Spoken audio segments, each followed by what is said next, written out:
আমরা ঘুমন্ত অবস্থায় ছিলাম। আমার বেডে আমার দুইটা বাচ্চা, একটা 5 বছরের আর একটা 1 year প্লাস। নূরের গলা ধরে শুয়েছিল ওর বড় বাচ্চাটা, যে বাচ্চাটা আজকে স্তব্ধ হয়ে গেছে।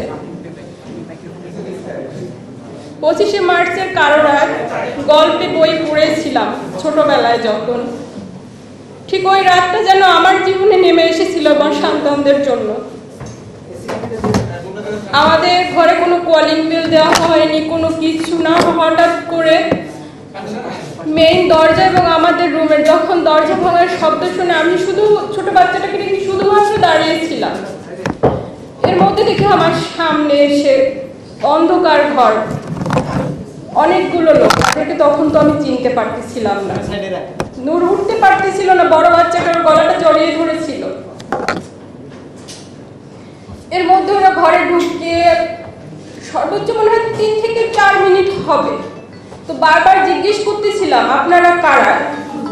এতটা মানে ভয়ঙ্কর, আমি ওই রাতের বর্ণনা হয়তো আমি দিতে পারতেছি না এই মুহূর্তে।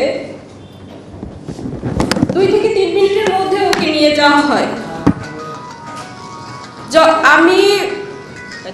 আমি নিজেও শারীরিকভাবে অসুস্থ। ওই দিনই আমি একজন খুবই সাধারণ একজন স্কুল টিচার। আমি শারীরিকভাবে হয়তো কিছু ব্যক্তিগত কথা থাকে যা কখনো পাবলিকলি বলা যায় না, কিন্তু আজকে আমি বলতে বাধ্য হচ্ছি। 7 মান্থ রানিং আমি প্রেগনেন্ট, আর আমার 2টা বাচ্চা এই জায়গায় থাকে, ওর বাবার কাছেই থাকে। আমি যেহেতু চাকরি করি, ইভেন আবার নিজে অসুস্থ এখন, যার কারণে ওদেরকে ক্যারি করে আমার জব করা সম্ভব হচ্ছিল না। তো বৃহস্পতিবার দিন আমি আমার থেকে যখন ছুটি নিয়ে নিজের ডক্টর দেখানোর জন্য আসি, শুক্রবার দিন এসে আমি নামি। তো আমার বলতে খুব কষ্ট হচ্ছে। তো ডক্টর তো দূরের কথা, মানে আমার ছোট বাচ্চাটাও অসুস্থ। ওর যখন জন্মগতভাবেই ওর হার্টে 2টা PDF এবং এডিনোয়েড প্রবলেম আছে, যার কারণে ওর ওয়েট বাড়তেছে না। তো ওর ডাক্তার দেখানো, আমার ডাক্তার দেখানো, দুটোর জন্যই আমি আর আসা। এই জায়গায় ওকে রেখে গেছিলাম। তো সেই ভয়ঙ্কর রাত, ওকে যখন নিজে শুধু আমরা চিৎকার করতেছিলাম যে আপনারা কারা, কেন নিয়ে যাচ্ছেন, তারা কিছুই বলতেছিল না। তোকে নিয়ে যাওয়ার পরে আমরা কি করব, হতভম্ব। আমাদের বাসার যতগুলো ফোন ছিল সবগুলো ফোন তারা নিয়ে যায়। ইভেন সিকিউরিটি গার্ডের যে নর্মাল ফোন সেটাও তাকে নিয়ে যাওয়া হয় ওই রাতে। তারপর ভোর রাত ওকে নিয়ে যাওয়ার কিছুক্ষণ পরেই আজান দিচ্ছিল। আমি রোডে পাগলের মতো দৌড়াচ্ছিলাম যে কারা নিয়ে যাচ্ছে। সেই 25শে মার্চের রাতের মতো এত ভয়ঙ্কর, এত বিভৎস। আমার মানে কিছু কথা আসলেই বলতে আমার খুব কষ্ট হচ্ছে আজকে। ওরা আমাকে ধরেছিল এমন ভাবে, শুধু আমি জানতে চাচ্ছিলাম যে কেন নিয়ে যাচ্ছে। আমার বাচ্চাটা থর থর করে কান্না করতেছিল, বড় বাচ্চাটা ভয়ে সে কান্না করতে পারতেছিল না। ইভেন ওর সাথে তার আগেও একটা ইনসিডেন্ট আমাদের বাসায় ঘটে গেছিল। বললাম আমি যে ছেলেটা ছিল আমাদের বাসায়, তখনও আমাদের দরজা ভেঙে নিয়ে যায়। মানসিকভাবে ও ট্রমা চলে যায়, ওর কথা বলো। আর 5টা সাধারণ বাচ্চার মতো ওর লাইফটা এখন নেই। যাই হোক, তখন নিয়ে যাওয়ার পরে আমরা ডিবি কার্যালয়ে যাই মিন্টু রোডে 7টার দিকে। ও জায়গায় খোঁজ করি যে কারা নিয়ে গেল, যেহেতু প্রশাসন হয়তো নিয়ে গেছে কিনা জানার জন্য। ডিবি কার্যালয়ে গেলাম। ওই জায়গা থেকে যেহেতু র্যাবের 2টা গাড়ি ছিল, র্যাব 3-এর, তো তার জন্য র্যাব 3-এ যায়। যখন ওর খোঁজ পাচ্ছিলাম না, তারপর বাধ্য হয়ে নিকটস্থ আমাদের হাতিরঝিল থানায় গেলাম। যেহেতু ওর খোঁজ মানে শুধুই ভয়ে ছিলাম যে আসলে ওকে আমরা ফেরত পাবো কিনা, জানি না, যেভাবে নিয়ে গেছে ওরা। দুইবার করে হাতিরঝিল থানা যায়, তারা বলে আমাদের কাছে কোনো তথ্য নেই। যে অনেক সময় কোনো এলাকায় মানে এরকম যদি করা হয় তাহলে নিকটস্থ থানাকে ইনভলভ করা হয়, তাদেরকে জানানো হয়। সো তাদের কাছে বারবার যাওয়া, তারাও কোনো তথ্য দিচ্ছিল না। পাগলের মতো দাঁড়ে দাঁড়ে প্রত্যেকটা প্রশাসনের এসে ঘুরতেছিলাম। তো 20 তারিখ পার হয়ে আমরা 20 তারিখেই আবার কোর্টে, যে অনেক সময় 24 ঘন্টা পরে প্রশাসন নিয়ে গেলে কোর্টে উঠানো হয়। তো ওই দিন তাকে কোর্টে আর উঠানো হয়নি। পরের দিন আবার CMM কোর্টে গেলাম। এইভাবে জানতে পারলাম যে কোর্টে উঠানো হবে হয়তো। তো যখন কোর্টে গেলাম, আমি যেহেতু অসুস্থ, একা মুভ করতে পারতেছিলাম না, নূরের ছোট ভাইটি আমার সাথে ছিল। তো ওকেও ওই কোর্ট চত্বর থেকে ওকেও আবার ওরা ধরে নেয়। তো তারপর রাত 8টার দিকে, 21 জুলাই রাত 8টার দিকে ওকে কোর্টে ওঠানো হয়। ওর সাথে আমাদের ফ্যামিলির কারোকে দেখা করতে দেওয়া হয়নি। কি টর্চার করেছিল বা কি হয়েছিল কোথায় কিছুই তখন জানতে পারিনি। আইনজীবীদের মাধ্যমে জানতে পারি যে ওকে যখন কোর্টে উঠানো হয়, ও নিজ মুখে মহামান্য আদালতকে ওর উপরে ওই নিখোঁজ অবস্থায় যে শারীরিকভাবে টর্চার করা হয়েছিল, প্রত্যেকটা নির্যাতনের মানে আঘাতের চিহ্ন সে নিজের টি শার্ট খুলে জজ সাহেবকে দেখিয়েছিলেন। কিন্তু তারপরেও তাকে আবার 5 দিনের রিমান্ড মঞ্জুর করে। তো ওকে ওই জায়গা থেকে রিমান্ডে আবার নিয়ে যাওয়া হয়। তো রিমান্ডে নিয়ে যাওয়ার পরে রিমান্ডের 5 দিন অতিবাহিত হওয়ার পরে গতকাল যখন কোর্টে উঠানো হয়, সে এক বিভৎস চিত্র। ও তো কোনো চোর ডাকাত নয়, ও তো কোনো খুনি নয়, ও তো কোনো জঙ্গি নয়, ও তো একজন ডাকসুর সাবেক ভিপি, ছাত্রদের হয়ে কথা বলছে। আর এতটুকু তো অধিকার আমাদের সংবিধান আমাদেরকে দিয়েছে। নিজে পায়ে হেঁটে মানে ও কোর্টে উঠতে পারেনি, পুলিশের কাঁধে ভর দিয়ে তারপরে ওকে কোর্টে উঠতে হয়েছিল। তো মহামান্য আদালতকে বারবার অনুরোধ করার পরে মানে আমি একটু দেখা করার সুযোগ পাই। তো তখন ও বলে যে এই রিমান্ডের 5টা দিন ওর উপরে যে অমানবিক মানে নির্যাতন করা হয়েছে, যেটা বলতে আমার মানে একটা মানুষের উপরে এরকম জানোয়ারের মতো, আমি জানি না অন্য কোথাও হয় কিনা। আগে শুনেছি রিমান্ডে নেওয়া হয় জিজ্ঞাসাবাদের জন্য, বাট এতটা ভয়ঙ্কর ভাবে ওর উপরে অত্যাচার করা হয়েছে যেটা বলতে আজকে আমার হয়তো সন্তানদের সামনে, ওরা এখনো জানে না। আমার বাচ্চাটা যখন আমি বের হই বাসা থেকে, বারবারও জিজ্ঞেস করে, মা তুমি বাইরে যাচ্ছ কেন, তুমি আমার বাবাকে নিয়ে আসতেছো না, বাবাকে ফোন দাও। কারণ ওকে ওর বাবাকে ছাড়া ও ঘুমোতে পারে না, ওর বাবার কাছেই ও যেহেতু থাকে, ওকে গোসল করাই দেয়, খাইয়ে দেয়। জানি না ও সন্তান হিসেবে কিরকম, হাজবেন্ড হিসেবে কিরকম, বাট ওর সন্তানদের জন্য সর্বোচ্চটুকু ও করে। তো ও যখন বারবার বলে, আমার কাছে জানতে চায় বাবাকে ফোন দাও, বাবা কেন আসে না, এই উত্তরগুলো আমার কাছে নেই। আমি কি বলবো, এখনো জানে না। ওর সামনে হয়তো আমি এখন বলতেছি ওর বাবা কোথায় আছে, কিভাবে আছে, বলি যে ও হয়তো দেশের বাইরে, ও জানে যে দেশে গেছে, ও আসবে, সে অপেক্ষা করে ও।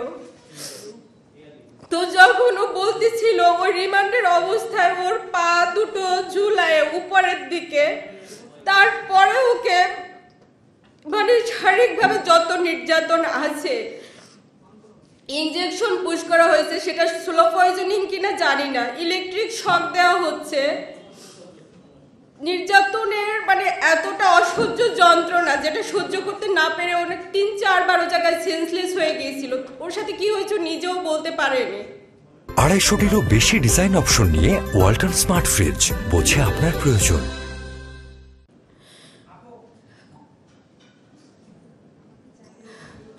তো তারপরে মহামান্য আদালতকে এটা বলা হয় যে ওকে অন্তত চিকিৎসার মানে একটা মানুষ এতটা শারীরিকভাবে নির্যাতন, তো ওই জায়গাটায় ভয় পাচ্ছি যে আমার স্বামীকে অন্তত এই জায়গাটা একটু চিকিৎসার ব্যবস্থা করে দেওয়া হয়, ও যেন সুচিকিৎসাটা পায়। আর বারবার যদি এরকম একটা মানুষকে রিমান্ডে নিয়ে এরকম নির্যাতন করা হয়, ও তো কোনো অন্যায় করেনি, ও তো কোনো অপরাধ করেনি, ও তো কোনো ভাঙচুরের সাথে জড়িত নয়, ও শুধু নৈতিকভাবে ও তো ওই ডাকসুর থেকে উঠে আসছে, ওই ছাত্র আন্দোলন থেকে 2018 ছাত্র আন্দোলন নেতৃত্ব ও দিয়েছিল, সেই জায়গা থেকে ও একটু হয়তো সাপোর্ট মানে নৈতিকভাবে সে সাপোর্ট করছে ছাত্রদের এই আন্দোলনটা, বাট ও তো এই সন্ত্রাসী কার্যক্রমের সাথে কোনোভাবে জড়িত না। বাট ওকে বারবার ও জায়গায় স্বীকারোক্তি নেওয়ার চেষ্টা করা হচ্ছে যে ও এইগুলার সাথে জড়িত, মানে মিথ্যা মামলা দিয়ে ওকে বারবার। আর এটার মানে বলা হচ্ছে যে ও নাকি নির্বাচনে যায়নি কেন, ও কেন বিভিন্ন দেশে বিভিন্ন অ্যাম্বাসিতে যায়, যেহেতু ও এক ডাকসুর সাবেক ভিপি আর একটা দলের প্রধান হিসেবে বিভিন্ন রাজনৈতিক দল, বিরোধী দল, তারা তো প্রত্যেকটা অ্যাম্বাসিতে তাদেরকে ইনভাইট করলে তারা তো যায়, সে জায়গায় মানে করে, এটা তো তার কোনো অপরাধ না। বাট কেন জানি না, এই উত্তরগুলো আমার কাছে নেই। তো আপনাদের মাধ্যমে শুধু এতটুকুই আমি বলতে চাই, আমার স্বামীর উপরে যেন এই নির্যাতনগুলো বন্ধ করা হয়। ও তো কোনো অপরাধ মানে, আর আমার সন্তানদের আমার মানে লাইফের এই সময়গুলো যেন কেড়ে নেওয়া না হয়। ওকে যেন মানে আমার সন্তানরা, বিশেষ করে আমার বড় বাচ্চাটা যখন স্কুলে যায়, হয়তো স্কুলে ও জায়গায় ওর ওই এর আগে কয়েকটা ঘটনা ওর লাইফে ঘটে গেছে, আর 5টা সাধারণ বাচ্চা যেভাবে বড় হয় ওদেরও তো অধিকার আছে সেই সাধারণভাবে বড় হওয়ার, কিন্তু সেটা তো একটা বাচ্চার বা একটা মানুষের লাইফ থেকে কেড়ে নেওয়ার অধিকার তো কারণ নাই। তাহলে কি এই দেশে জন্মগ্রহণ করাটাই কি আমাদের পাপ হয়ে গেছে? জানি না। তো আমি শুধু এতটুকুই অনুরোধ করব, আপনাদের মাধ্যমে বা উপর মহলে যারা আছেন, ওর শারীরিক নির্যাতনটা আপনারা বন্ধ করুন। ও যেন রাজনীতি, আমার দরকার নেই, আমার রাজনীতি করতে হবে না, কারণ আমি খুব নিম্ন মধ্যবিত্ত পরিবার থেকে উঠে আসা, নুরও তাই। আমাদের খুব চাওয়া পাওয়ার কিছু নেই। হয়তো নৈতিক জায়গা থেকে ওর মনে হচ্ছে দেশের রাজনীতি মানে, সে জায়গা থেকে কথা বলছে, হয়তো সে কথাটা কি মানে খুব অন্যায় কিছু তো ও বলেনি। তো মিথ্যা এই জিনিসগুলা দিয়ে একটা মানুষের জীবনটাকে, তার পরিবারটাকে ধ্বংস করে দিবেন না আপনারা। আমার ছোট বাচ্চাটা খুবই অসুস্থ, ওর বারবার ট্রিটমেন্ট দরকার হয়, ফলো আপের দরকার হয়।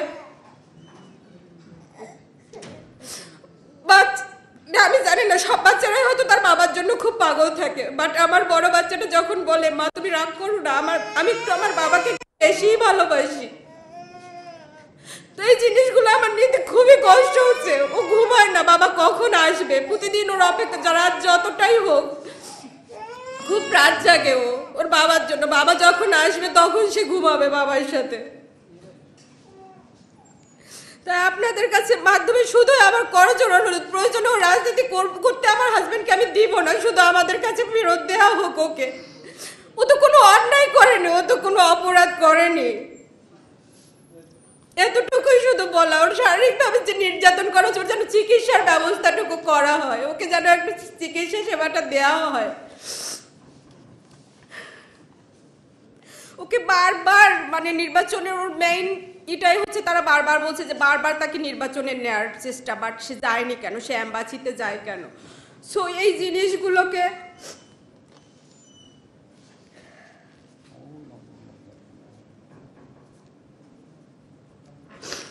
আপনাদের মাধ্যমে বারবার আমি উপরে যারা আছেন তাদেরকে বা যারা সাধারণ তাদেরকে শুধু আমি এতটুকুই অনুরোধ করার জন্য এই জায়গায় আমার আসা। আর আমার কোনো কিছুই মানে বলার নেই, শুধু ওর উপরে নির্যাতনটা বন্ধ করা হোক, ওকে আমাদের কাছে ফেরত দেওয়া হোক, আমার সন্তান আমাদের জীবন থেকে এই সময়গুলো কেড়ে না নেওয়া হোক, আমার সন্তানদের স্বাভাবিক লাইফটা যেন আর 5টা বাচ্চার মতো যেন ওরা বড় হতে পারে, ওদের যেন এই মানসিক ট্রমার মধ্যে দিয়ে ওকে আর যেন না যেতে হয়,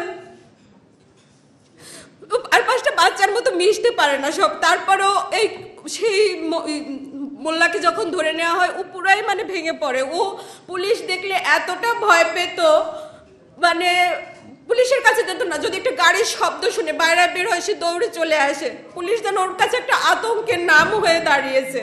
একটা বাচ্চার জন্য যখন একটা পুলিশ সম্পর্কে এইরকম ধারণা নিয়ে সে বড় হবে, ওর স্কুলের টিচাররাও বলে ওরা 5টা বাচ্চার মতো সবার সাথে মিশতে পারে। ওর ভিতরে যে একটা আতঙ্ক ঢুকে গেছে সেটা ও মানে সে জায়গায় তোকে আমি সাইকোলজিক্যাল কাউন্সিলিংও করানোর জন্য আমি ওকে ডক্টর দেখাচ্ছিলাম, তারপরে অনেকটা ইমপ্রুভ হচ্ছিল। এর মধ্যে আবার এই ইনসিডেন্ট, জানি না ওকে আমি আবার স্বাভাবিক লাইফটা ওর ফেরত দিতে পারবো কিনা। তো আপনাদের মাধ্যমে আমি শুধু বারবার অনুরোধ করতেছি আমার হাজবেন্ডের উপরে এই নির্যাতনটা যেন বন্ধ করা হয়, এই নির্যাতনটা শুধু বন্ধ করেন, ওকে আমাদের কাছে আমাদের